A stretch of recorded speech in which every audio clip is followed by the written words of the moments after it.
Hello दोस्तों, सुप्रभात, जय हिंद, जोहार दोस्तों। मैं सविता हूँ। आज हम पढ़ेंगे घनानंद का जीवन परिचय। ये यूजी सेमेस्टर 1, यूजी सेमेस्टर 2 और पीजी सेमेस्टर 2 में आता है। ठीक है, तो पढ़ लीजिएगा, बहुत अच्छा लगेगा, बहुत इंपॉर्टेंट है। और इतना अच्छा इसको बताए हैं, मतलब बनाए हैं ना, मत पूछिए। ये वाला कहीं नहीं मिलेगा आपको, ना गूगल में, ना यूट्यूब के किसी वीडियो में, ना किताब में। मैं खुद से इसमें इम्पोर्टेंट चीज जो है खोज के बहुत सारा जगह से डाली हूँ। तो जरूर पढ़िएगा और अपने दोस्तों को भी शेयर कीजिएगा, ताकि उनको भी ये मिले और अपने एग्जाम में बहुत अच्छा से लिख के आए। ठीक है, अब हम स्टार्ट करते हैं ना। घनानंद का जीवन परिचय। घनानंद रीति काल के रीति मुक्त काव्य धारा के प्रमुख कवि हैं। रीति मुक्त काव्य धारा के प्रमुख कवि। रीति काल का समय सीमा कब तक था? 1700 से 1900 ईस्वी तक। ठीक है। ब्रज भाषा के कवि और विरह के प्रेमी माने जाते हैं। घनानंद के संबंध में कहा जाता है कि ये रस के साक्षात अवतार थे। शुक्ल जी इनके बारे में लिखते हैं। चैनल को सब्सक्राइब कर लीजिएगा, बहुत मेहनत लगता है वीडियो बनाने में। ये साक्षात रस मूर्ति, शुक्ल जी लिखते हैं कि ये साक्षात रस मूर्ति और ब्रज भाषा काव्य के प्रधान स्तंभों में से एक है। प्रेम के पीर कवि नाम से विख्यात हैं। ऐसे कालजयी प्रतिभा के धनी कवि के जन्म को लेकर विद्वानों में मतभेद है। उस समय कोई जन्म पत्रिका नहीं होती थी, ना ही और कुछ होता था जिसके कारण हम उसके जन्म डेट बता सकें। आज तो बर्थ सर्टिफिकेट होता है, आधार कार्ड है, पैन कार्ड है, बहुत सारा कार्ड है, जिससे हम लोग को पता चल जाता है। उस समय कुछ नहीं था, कैसे पता चलेगा कि उनका जन्म कब हुआ?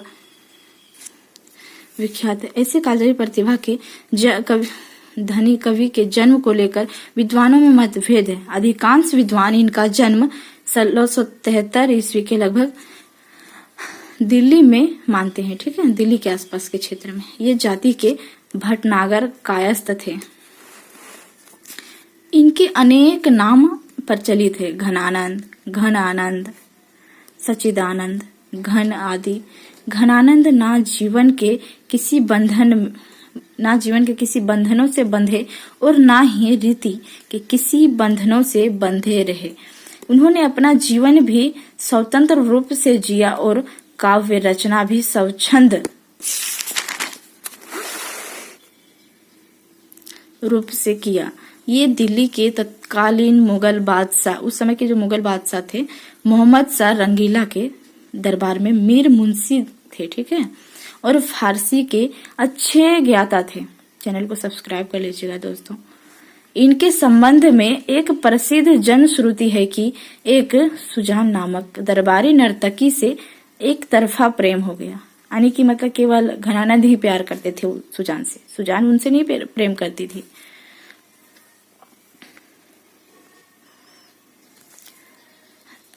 एक दिन इनके विरोधियों ने, दरबार में तो बहुत विरोधी है, अच्छे लिखते थे, अच्छे कवि थे, तो इनकी तो तारीफ होती थी, उनके और जो लोग थे उनकी नहीं होती थी। तो इससे विरोध पैदा हो गया। उनके विरोधियों ने कहा कि राजा को कहा कि ये ऐसे नहीं, इनके विरोधियों ने राजा से कहा कि ये बहुत अच्छा गाते हैं। इस पर राजा ने घनानंद को दरबार में गाने को कहा तो वे गाने से मना कर दिए। विरोधियों ने कहा कि ये ऐसे नहीं गाएंगे, यदि इनकी प्रेमिका सुजान कहेगी तो वह अवश्य गाएंगे। और यही हुआ। राजा के आदेश पर जब सुजान घनानंद से गाने को कही तो वे गाने को तैयार हो गए। दरबार में जब घनानंद गाने लगे तो वे इतना मग्न हो गए। कोई भी देखे होंगे, गायक हो, डांसर हो, अब वो जब अपने काम में लीन हो जाते हैं ना, तो पता ही नहीं चलता क्या हो रहा है। उसी तरह यहाँ हो गया। मग्न हो गए कि उन्हें कुछ पता ही नहीं चला। वे सुजान की ओर मुख और राजा की ओर पीठ कर के गाने लगे।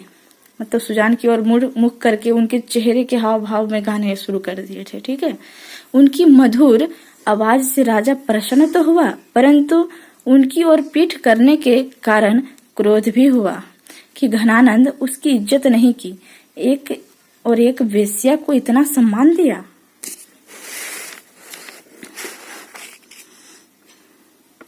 इस जुर्म के कारण घनानंद को बादशाह अपने राज्य से निष्कासित कर दिया।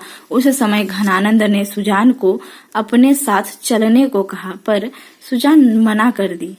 इस पर घनानंद को बड़ी ग्लानि हुई कि हम तुम्हारे लिए पूरे दरबार में गाएं और तुम मेरे लिए चल नहीं सकती मेरे साथ।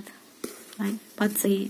उनमें विराग उत्पन्न हो गया और ये वृंदावन में जाकर निम्बार्क संप्रदाय में दीक्षित हो गए और वहीं पूर्ण विरक्ति भाव से राधा कृष्ण के भक्ति में लीन होकर काव्य रचना करने लगे। इनके जीवन के समान ही इनकी मृत्यु के विषय में विद्वानों में मतभेद है। लगभग 1739 ईस्वी माना जाता है। नादिर शाह अब्दाली के भारत आक्रमण और दिल्ली में मचाए गए कत्लेआम में उनकी सेना ने कवि घनानंद को कहा, रत्न रत्न रत्न, यानी कि सोना सोना सोना दो। बदले में घनानंद ने क्या किया? 3 मुट्ठी धूल उठाकर दे दिया, यह कहते हुए रज रज रज, धूल धूल धूल। इससे सेना ने क्रोधित होकर इनकी हत्या कर दी।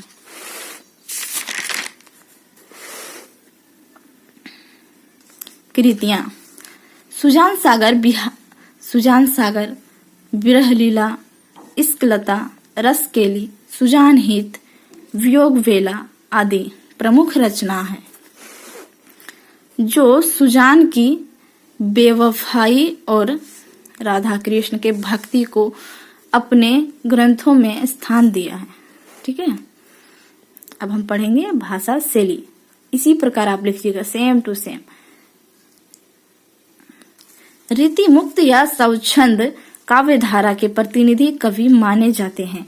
काव्य भाषा ब्रज भाषा है और उनके काव्य का केंद्रीय विषय प्रेम है। वे लौकिक और अलौकिक दोनों प्रकार के काव्य रचना किए हैं। जब वो सुजान के बारे में लिखते हैं तो लौकिक काव्य रचना होती थी, परंतु जब वे कृष्ण और राधा के प्रेम और भक्ति को अपने काव्य में स्थान दिया तो वे अलौकिक काव्य रचना के अंतर्गत आता है। धन्यवाद।